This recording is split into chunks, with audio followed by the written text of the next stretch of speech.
አሁን ይህች ልጅ መደፈሯ ሳያንስ መደብደቧ ሳያንስ እስካሁን ይህች ልጅ ምንም በማታውቀው ነገር መርጣ ባልተፈጠረችው ሴትነት ዛሬ ላይ ጭንቅላቷ ውስጥ ደም ፈሶ ይኸው ሆስፒታል ላይ ተጋድማ ትገኛለች።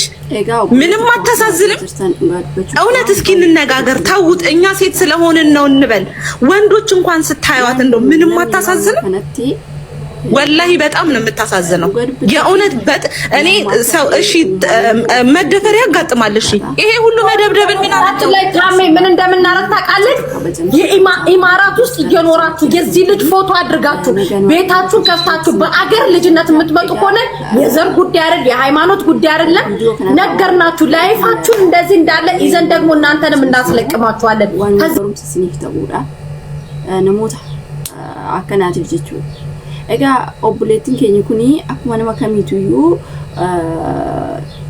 dalagaadhaaf biyya Dubaay kana dhufte dallaalan jechuudha. Dallaala osoo hin taane akka hiriyaatitti dhiyaate jechuudha. Mucichi biyyuma kana kan jiru Dubaay kana jira. Piroosesii hundumaa fixee fi akkana fudhatee jechuudha mucatti. Yeroo fudhatu kanatti mana ijaazatti ani Mitsattiin hojiidha yeroo jalqaba biyya kana keessatti akkuma beekamu yeroo baay'ee asitti beeksanii akka durii osoo hin taane yeroodhaaf inta malaallasu jechuudha. Kanaaf mitsattiin tuni hojii dhabdee gara biirootitti deddeebi'aa turte jedhanii mucayyoon tana isaan booda garuma mana isaatti fideetuma mucayyoo tana dabaddabee osoo dhugaa dubbachuuf naannoo ji'a lama waan akkasii hojjetti jedhanii isaan booda qarshii isaan irraa fudhatee dabaddabee dhugaa dubbachuuf dabaddabuun irra jira. Anumatu ija kiyyaan viidiyoodhaan ishee arge jechuudha. Liib irratti fidanii mucayyoon dubbachuu hin dandeechu, ol jedhuu hin dandeechu, nyaatuu hin dandeechu, waan dhalli namaa irratti hin raawwanne irratti raawwate jechuudha. Gara jabummaa akkanaa dhugaa dubbachuuf baay'ee takkanaa zaasiste mucayyoon kun jechuudha. Kanaafuu yeroo tokko ejuma imantaani akkuma beekamu yeroo hamma kanatti gara ummaatiin illee ta'ee gara kaan illee ta'ee of eeggannoo barbaachisaa biftanii simbiloo ani gaafa nama tokko online irra bartee namummaa isaa hin beekne ta'ee simbiloo itti deemtee dhaqxi gaafa ta'e waan sirra ga'u waan lubbuu keetirra ga'u akkuma argaa jirtan yeroo baay'ee waan akkanaatti baay'atee jechuudha. Qarshiidhaaf jedhee mucayyoo tana akkan duuneef akkan jiraanne ishii godhe jechuudha.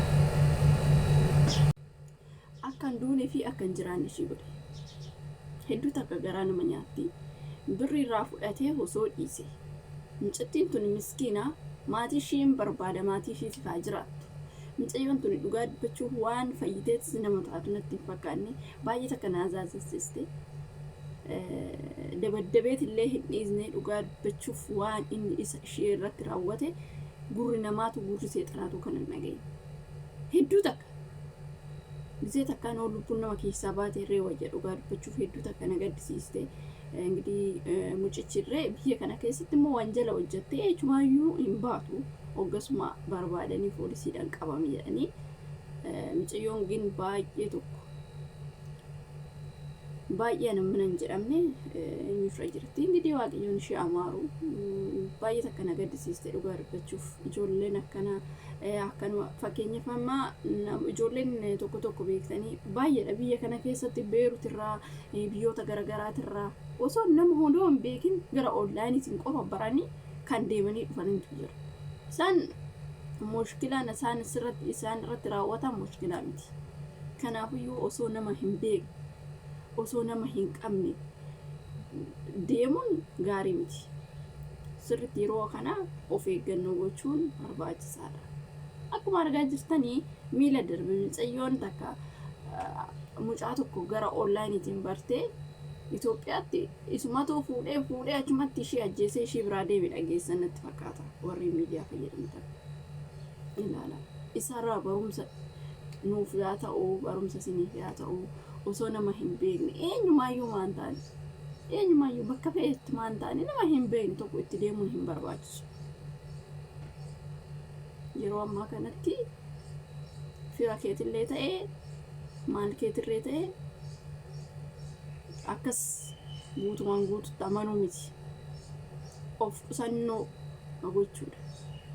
Amma mucayyoon tun ilaala achi biyyarraa dhufte hojjechuudhaaf kan dhufte ishiin garuu immoo asitti ilaala biyya isheetti tirree odoo rakkattee yookiin immoo waan barbaade taatee jiraattee akkanatti taatu.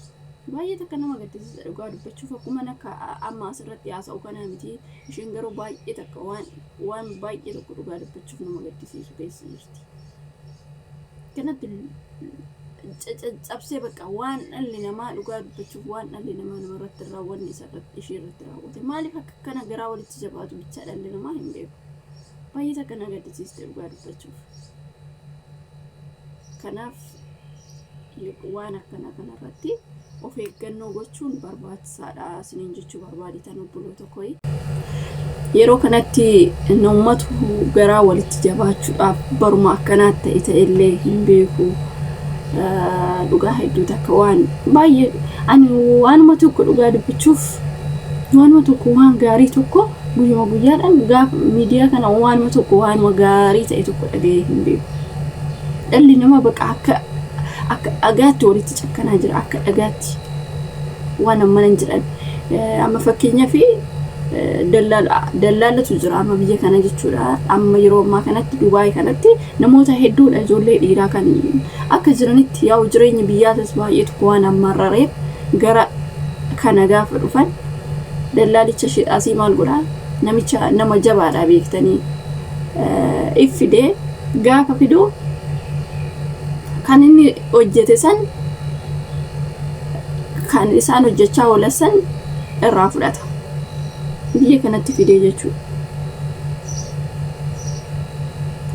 Waan dhugaa dubbachuuf akka waan baay'ee tokko waan nama gaddisiisu. In fiduu isaan booda biyyarraa in fiduu osoo hojiin arginiif osoo hin jedhin asitti fidaniitu asitti gatanii biraa deemu.